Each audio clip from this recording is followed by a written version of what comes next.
আগে ধরো চাষ হতো, তখন ওই বস্তা বিঘা পিছু 2-4 বস্তা করে ধান হতো, তাদের চাষের খরচা হতো না। তা এই যে সরকার এসে আমাদের এই যে অনুদানটা দিচ্ছে, বছরে এই যে অনুদানটা দেয়, এটা আমাদের অনেক সুবিধা, কোনো অসুবিধা নেই আমাদের।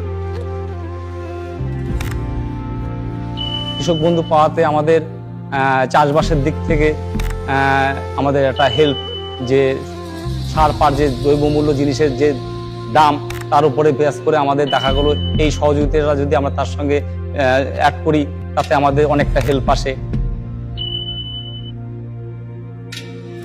কৃষক বন্ধুটা পাঠিয়ে আমার বয়স 60 বছর 2 মাস যখন হয়েছে সেই থেকে, আর 65 বছর 5 বছর আমি এই কৃষক বন্ধুটা পাই।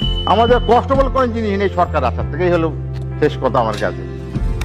এই গল্প নয়কো শুধু বাংলার ফসলের, এই গল্প 15 বছরের বাংলার উন্নয়নের।